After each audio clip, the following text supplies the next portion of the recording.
Hello friends, ఇవాళ వీడియోలో మనం 28 జనవరి 2022కి సంబంధించిన కరెంట్ అఫైర్స్ గురించి డిస్కషన్ చేద్దాం. ఎవరైతే కేంద్ర రాష్ట్ర ప్రభుత్వ ఉద్యోగులకు ప్రిపేర్ అవుతున్నారో వాళ్ళందరికీ కూడా మన ఛానల్ తరపున ప్రొవైడ్ చేస్తున్న కరెంట్ అఫైర్స్ అనేవి చాలా ఉపయోగపడతాయి. కాబట్టి మన ఛానల్ సబ్స్క్రైబ్ చేసుకొని పక్కనే వచ్చి బెల్ ఐకాన్ యాక్టివేట్ చేసుకోండి. నేను వీడియో పెట్టగానే మీకు నోటిఫికేషన్. ఇండియాలోని the largest learning platform and academy. ఎవరైతే ఏపీఎస్సీ, టీఎస్పీఎస్సీ ఉద్యోగులకు ప్రిపేర్ అవుతున్నారో వాళ్ళ కోసం వీళ్ళు కొన్ని బ్యాచ్ కోర్సెస్ ప్రొవైడ్ చేస్తున్నారు. And republic day special offer కింద 6 months ఫ్రీ ఎక్స్టెన్షన్ అయితే ఇస్తున్నారండి. ఎవరైతే 1 year అబోవ్ సబ్స్క్రిప్షన్ తీసుకుంటారో వాళ్ళకి ఈ 6 months ఫ్రీ ఎక్స్టెన్షన్ అయితే ఉంటుంది. ఈ ఆఫర్ కూడా Jan 25th నుండి Jan 27th లోపే ఉంటుంది. ఎవరికైనా ఇంట్రెస్ట్ ఉంటే ఇప్పుడే సబ్స్క్రిప్షన్ తీసుకోండి.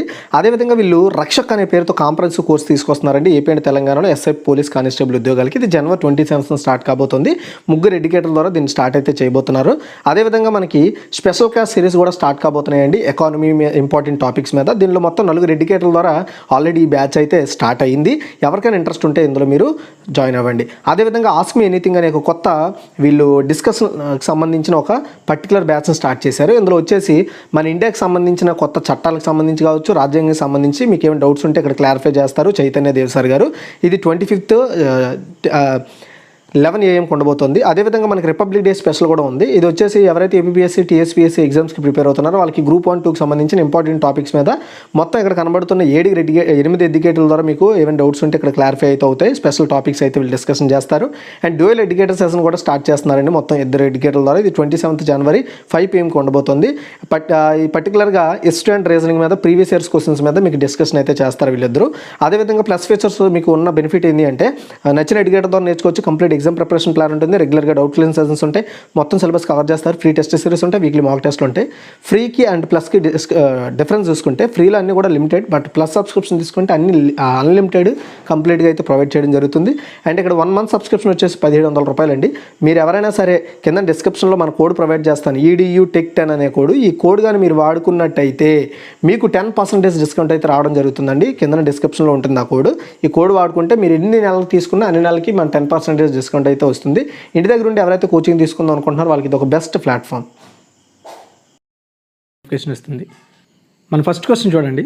$ఎన్ని million BrahMos anti ship missile కోసం ఫిలిప్పీన్స్ రక్షణ శాఖ ఇండియాతో ఒప్పందం కుదుర్చుకుందండి? ఆన్సర్ చూసుకున్నట్టయితే $374 మిలియన్, దగ్గరగా 2800 కోట్ల రూపాయలు అనమాట ఇండియన్ కరెన్సీలో. $374 మిలియన్ల విలువైన బ్రహ్మోస్ క్షిపణులను మన భారతదేశం నుండి ఫిలిప్పీన్స్కి ఎగుమతి చేయడం కోసం ఫిలిప్పీన్స్ రక్షణ శాఖ మన ఇండియాతో ఒప్పందం అయితే కుదుర్చుకోవడం జరిగిందండి. అయితే ఈ ఒప్పందం అనేది ఎన్ని క్షిపణుల గురించి జరిగిందో అయితే ఇంకెక్కడ వెల్లడించలేదు.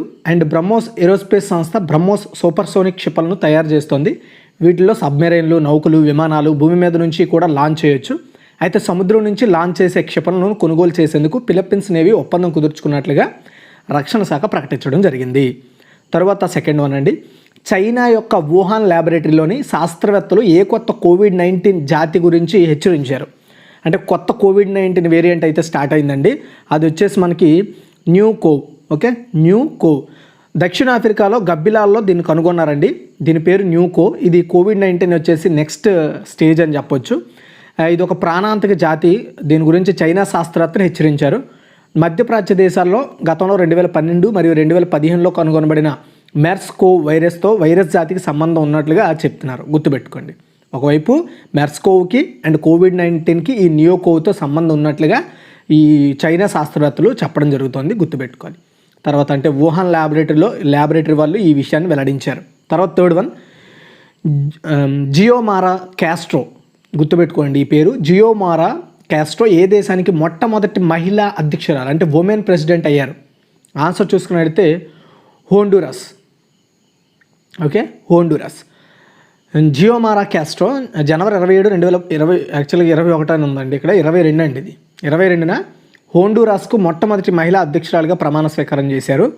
2009లో తిరుగుబాటులో బహిష్కరించబడిన హోండురాస్ మాజీ అధ్యక్షుడు మాన్యుయల్ జెలయో భార్య క్యాస్ట్రో కూడా మాజీ ప్రథమ మహిళ. ఓకేనా? అంటే అప్పటి మాజీ అధ్యక్షుడు మాన్యుయల్ జోలియో యొక్క భార్యే ఈ జియోమారా క్యాస్ట్రో.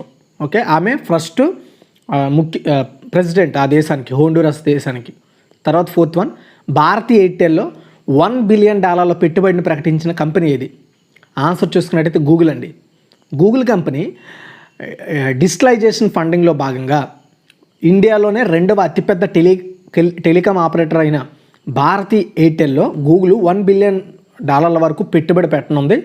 పెట్టుబడిలో ఈక్విటీ పెట్టుబడి మరియు రాబోయే 5 ఏళ్లలో సంభావ్య వాణిజ్య ఒప్పందాల కోసం ఈ పెట్టుబడి అయితే పెట్టబోతున్నట్లుగా గూగుల్ సంస్థ అయితే ప్రకటించింది.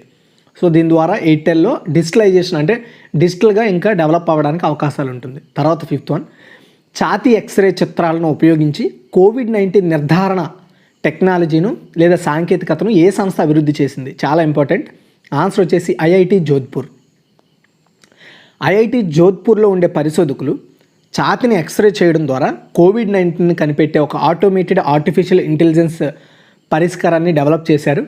ఈ ప్రయోగము 2500 కంటే ఎక్కువ ఛాతీ ఎక్స్రే చిత్రాలను తీయగలుగుతోంది అండ్ 96.80% వరకు పర్ఫెక్ట్ రిజల్ట్ని ఇస్తుందని ఐఐటి జోధ్పూర్ సైంటిస్టులు చెప్తున్నారు. ఐఐటి జోధ్పూర్ విడుదల చేసిన ప్రకటన ప్రకారం ఐఐటి జోధ్పూర్ పరిశోధకులు కోమిట్ నెట్ అనే ఒక లోతైన అభ్యాస ఆధారిత ఆల్గరిథంను ప్రతిపాదించారనమాట. ఆ ఆల్గరిథం ద్వారానే ఈ పర్టికులర్గా ఎక్స్రే ద్వారా కరోనా వైరస్ని ఐడెంటిఫై చేయగలుగుతున్నారు. ఈ ప్రాజెక్టుపై పరిశోధన పత్రాన్ని ప్యాటర్న్ రికగ్నిషన్ వాల్యూమ్ 122 అనే జర్నల్లో ప్రచురించారు. మీకు ఇంకేమైనా డౌట్స్ ఉంటే అక్కడికి వెళ్ళి దీని గురించి ఇంకా పూర్తిగా తెలుసుకోవచ్చు. తర్వాత 6th వన్, బ్యాంకింగ్ మరియు ఫైనాన్షియల్ ఫ్రాడ్స్, దీన్ని ABBFF అంటారు. సో ఈ బ్యాంకింగ్ అండ్ ఫైనాన్షియల్ ఫ్రాడ్స్ కోసం అడ్వైజరీ బోర్డు యొక్క పరిధిని పొడిగిస్తున్నట్లుగా ప్రభుత్వం ప్రకటించింది. అయితే అన్ని మోసాల కేసులను ఎంత మొత్తానికి మించి కవర్ చేస్తుంది? ఆన్సర్ చూసుకున్నట్లయితే 3 కోట్లండి. అండ్ సెంట్రల్ విజిలెన్స్ కమిషన్, దీన్ని CVC అంటారు, అండ్ ఆర్థిక మంత్రిత్వ శాఖ ప్రభుత్వ రంగ బ్యాంకుల్లో 3 కోట్లు లేదా అంతకంటే ఎక్కువ మొత్తంలో ఉన్న అన్ని మోసాల కేసులను కవర్ చేయడానికి, అంటే వాటిని లైక్ ఇప్పుడు సో బ్యాంక్స్లో మోసాలు అవి జరుగుతూ ఉంటాయి కదా, సో అలాంటి మోసాల్లో 3 కోట్ల పైబడిన లాంటి మోసాలను అధ్యయనం చేయడానికి సో ప్రస్తుతం ఉన్న అడ్వైజరీ బోర్డు ఏదైతే ఉందో, ఈ బ్యాంకింగ్ అండ్ ఆర్థిక మోసాలకు సంబంధించిన అడ్వైజరీ బోర్డు ఏదైతే ఉందో దాని పరిధిని విస్తరించారు. అంటే 3 కోట్ల పై వరకు కూడా వీళ్ళు సో అలాంటి మోసాల మీద వీళ్ళు అధ్యయనం చేయొచ్చు అనమాట. యాక్చువల్గా ABBFF మొత్తం 3 కోట్ల లేదా 50 కోట్ల వరకు అన్ని కేసులను కూడా పరిశీలిస్తుంది. అంటే ఇది సింపుల్గా చెప్పాలంటే ఏంటంటే అలాంటి కేసులు జరిగినప్పుడు అది ఏ విధంగా జరిగింది, ఎంత జరిగింది అనే దాని మీద వీళ్ళు అధ్యయనం చేసి ప్రభుత్వానికి తెలియజేస్తారు. తర్వాత 7th one, India's women unsung heroes అనే ఒక పిక్టోరియల్ కామిక్ పుస్తకాన్ని ఏ మంత్రిత్వ శాఖ విడుదల చేసింది? సాంస్కృతిక మంత్రిత్వ శాఖ అండి. ఓకేనా? చూడండి, మన ఇండియాలో మరిచిపోయిన మహిళా స్వాతంత్ర సమరయోధులు ఉంటారు కదా, వాళ్ళని గుర్తు చేయడం కోసం కేంద్ర సాంస్కృతిక సహాయ మంత్రి మేనా కాశీలేకి ఇండియాస్ ఉమెన్ అన్సంగ్ హీరోస్ అనే పేరుతో ఒక కామిక్ బుక్ని రిలీజ్ చేశారు. భారతీయ కామిక్స్ అండ్ గ్రాఫిక్ నవలల భారతీయ ప్రచురణకర్త అయిన అమర్ చిత్ర కథ భాగస్వామ్యంతో సాంస్కృతిక మంత్రిత్వ శాఖ ఈ పుస్తకాన్ని తయారు చేసింది. బ్యాంకింగ్ మరియు ఫైనాన్షియల్ ఫ్రాడ్స్ కోసం. సో యాక్చువల్గా ఇక్కడ ఇది కాదు, ఇక్కడ పెట్టాల్సింది కాదు ఇది. సో ఇక్కడ మనం చెప్పుకున్నాం కదా, ఈ క్వశ్చన్లో పెట్టాల్సిన క్వశ్చన్ అనమాట. అంటే ప్రజెంట్ ఈ ఏదైతే బ్యాంక్స్ అండ్ ఫైనాన్షియల్ ఫ్రాడ్స్కి సంబంధించి సలహా బోర్డు ఉందో, అడ్వైజరీ బోర్డు, దానికి అధిపతిగా TM భాసిన్ గారు ఉన్నారు. అందులో పెట్టాల్సిందో పెట్టేశాను, గుర్తుపెట్టుకోండి. తర్వాత 8, a little book of India celebrating 75 years of independence పేరుతో పుస్తక రచయిత ఎవరు? ఈ పుస్తకాన్ని రచించింది ఎవరు? ఆన్సర్ చూసుకున్నట్టయితే రస్కిన్ బాండ్. ఓకే, చూడండి, ఈ little book of India celebrating 75 years of independence ఈ పేరుతో రస్కిన్ బాండ్ రచించిన అండ్ పెంగ్విన్ ర్యాండమ్ హౌస్ వాళ్ళు ప్రచురించిన బుక్ అనమాట ఇది. ఇది భారతదేశానికి స్వాతంత్రం వచ్చి 75 సంవత్సరాలు అయింది కదా, దానికి సంబంధించి భౌతికంగా అండ్ ఆధ్యాత్మిక విషయాల గురించి ఈ 75 సంవత్సరాల పురోగతిని ఎలా సాధించాం అనే దాని మీద ఆ పుస్తకం అయితే చెప్తూ ఉంటుంది. ఆ పుస్తకంలో ఉన్న విషయం అది. తర్వాత 9, మెంటల్ హెల్త్ కేర్లో వైద్యులకు శిక్షణ ఇచ్చేందుకు భారతదేశంలో మొట్టమొదటిసారిగా బ్రెయిన్ హెల్త్ ఇనిషియేటివ్ని ఏ రాష్ట్రం ప్రారంభించింది? ఆన్సర్ చూసుకున్నట్లయితే కర్ణాటక అండి. కర్ణాటక వైద్య విద్య మరియు ఆరోగ్య మంత్రి K. సుధాకర్ బ్రెయిన్ హెల్త్ ఇనిషియేటివ్ను వాస్తవంగా మన ఇండియాలోనే మొట్టమొదటిసారిగా ప్రారంభించారనమాట. National institute of mental health and neuro sciences national ఇన్స్టిట్యూషన్స్తో కలిసి దీన్ని చేపట్టారు. మన ఇండియాలో అంటే నీతి ఆయోగ్ ఉంది కదా, దాని యొక్క మానసిక ఆరోగ్య సమస్యలను ఎదుర్కోవడంలో వ్యక్తులకు సహాయం చేయడం ఈ చొరవ లక్ష్యం. అంటే నీతి ఆయోగ్కి సంబంధించి వాళ్ళు ప్రొవైడ్ చేస్తున్న సహాయక చొరవల్లో ఇది కూడా ఒక భాగం అని చెప్తున్నారు, గుర్తుపెట్టుకోండి. తర్వాత 10 లాలా లజపత్ రాయ్ జయంతిని ఏ రోజున జరుపుకుంటారంటే జనవరి 28. జనవరి 28 1865 భారత స్వాతంత్ర కార్యకర్తల్లో ఒకరైన లాలా లజపత్ రాయ్ జన్మించారండి. అతని జాతీయవాద భావజాలం అండ్ ఉత్సాహపూరితమైన దేశభక్తికి అండ్ అతనికి పంజాబ్ కేసరి అని, పంజాబ్ సింహం అని బిరుదులు ఉన్నాయి. అండ్ అదే తేదీన 1900 అంటే జనవరి 28 1925 సంవత్సరంలో అణుశాస్త్రవేత్త రాజా రామన్న జన్మించారు. 1974లో పోఖ్రాన్లో భారతదేశపు తొలి అణు పరీక్ష నిర్వహించడంలో రామన్న కీలక పాత్ర పోషించారనమాట. కాబట్టి 2 గుర్తుపెట్టుకోవాలి మీరు. ఓకే, తరువాత 11 ప్రముఖ కథాకళి నర్తకి అండ్ పద్మ అవార్డు గ్రహీత మిలేనా సాల్వీని ఎన్ని సంవత్సరాల వయసులో కన్నుమూశారు? చాలా ఇంపార్టెంట్ అండి ఇది. ఆన్సర్ వచ్చేసి 84.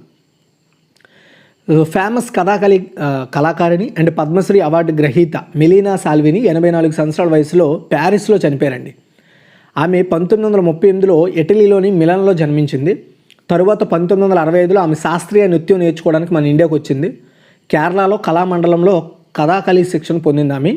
అండ్ మిలేనా తరువాత ఫ్రాన్స్లో ప్యారిస్లో భారత నృత్య రూపాలు నేర్చుకోవడానికి సెంటర్ మండప అనే పాఠశాలను కూడా స్థాపించింది. 2001లో యునెస్కో కూడియట్టంను మానవత్వం యొక్క అసంపూర్ణ వారసత్వంగా గుర్తించింది. ప్రదర్శన కళల రంగంలో 2019లో పద్మశ్రీ అవార్డును ప్రదానం చేసింది మన ఇండియా ప్రభుత్వానికి, గుర్తుపెట్టుకోండి. తర్వాత 12 ఒడిశా ఓపెన్ బ్యాడ్మింటన్ మొదటి ఎడిషన్ ఎక్కడ ప్రారంభమైంది అంటే కటక్. 2022 ఒడిశా ఓపెన్, గుర్తుపెట్టుకోండి. 2022 Odisha open badminton world federation వీళ్ళిద్దరూ అంటే బ్యాడ్మింటన్ వరల్డ్ ఫెడరేషన్ వాళ్ళు 2022 ఒడిశా ఓపెన్ని నిర్వహిస్తున్నారు. ఇది జనవరి 25 నుండి కటక్లో జరుగుతోంది, జవహర్లాల్ నెహ్రూ ఇండోర్ స్టేడియంలో. ఈ 2022 badminton world federation world tour క్యాలెండర్లో ఇది 3వ ఈవెంట్ అయిన సూపర్ 100 టోర్నమెంట్ జనవరి 30 వరకు కూడా కొనసాగుద్ది. ఇది ఒడిశా ఓపెన్ యొక్క మొదటి ఎడిషన్ అని చెప్పాలి. దీనిని బ్యాడ్మింటన్ అసోసియేషన్ ఆఫ్ ఇండియా నిర్వహిస్తుంది మన ఇండియాలో. అది కూడా బ్యాడ్మింటన్ వరల్డ్ ఫెడరేషన్ యొక్క సహాయంతో, మద్దతుతో. తర్వాత 13 మొదటి శాస్త్రీయ పక్షి అట్లాస్ను ఏ రాష్ట్రం పొందింది? ఆన్సర్ చూసుకున్నట్టయితే కేరళ అండి. So Kerala bird atlas.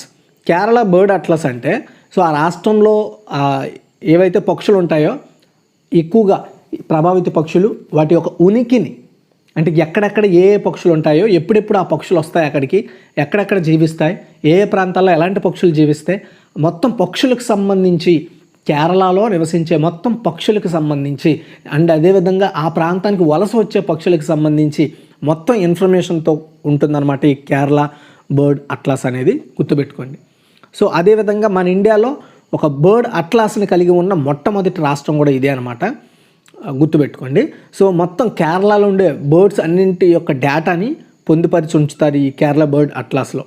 Okay, అది అయితే 2015 మరియు 2020 మధ్య సో భారతదేశంలో ప్రముఖంగా కేరళ ప్రాంతంలో ఏవైతే ఈ బర్డ్స్ అనేవి వచ్చి అక్కడ నివసించి స్టార్ట్ అయ్యాయో వాటన్నింటి ఇన్ఫర్మేషన్ కూడా ఉంటుంది. అంటే వలస వచ్చేవి కూడా ఉంటాయి కదా, వాటి గురించి అక్కడ ఉండే వాటి గురించి కూడా మొత్తం సమాచారాన్ని ఈ కేరళ బర్డ్ అట్లాస్లో చేర్చారు.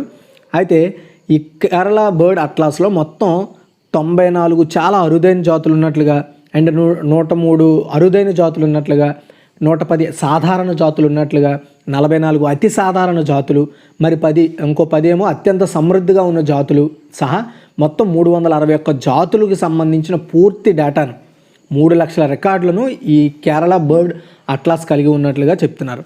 తర్వాత 14 180 కోట్ల రూపాయలతో సైనిక పాఠశాలలను ఏర్పాటు చేయనున్నట్లు ఏ రాష్ట్ర ప్రభుత్వం ప్రకటించింది అంటే కర్ణాటక. 180 కోట్ల రూపాయలతో కర్ణాటక రాష్ట్ర ప్రభుత్వం సంగొల్లి రాయన్న పేరుతో సైనిక పాఠశాలను ఏర్పాటు చేయబోతున్నట్లుగా కర్ణాటక ముఖ్యమంత్రి బసవరాజ బొమ్మాయి గారు ప్రకటించారండి. ఈ ప్రాజెక్టు కోసం ఇప్పటి వరకు 55 కోట్లు కూడా విడుదల చేశామని చెప్పారు. అండ్ ఈ సైనిక పాఠశాల నిర్మాణాన్ని ఈ సంవత్సరం పూర్తి చేయాలని టార్గెట్ పెట్టుకోవడంతో పాటు అండ్ వీటిని దత్తత తీసుకోండి అని రక్షణ మంత్రిత్వ శాఖతో చర్చలు కూడా కొనసాగుతున్నట్లుగా చెప్తున్నారు. అది కూడా మీరు గుర్తుపెట్టుకోవాలి. తర్వాత 15 కేంద్ర ప్రభుత్వ నూతన ముఖ్య ఆర్థిక సలహాదారుడిగా ఎవరు నియమితులయ్యారు? చాలా ఇంపార్టెంట్. ఆన్సర్ వచ్చేసి వి అనంత నాగేశ్వరన్.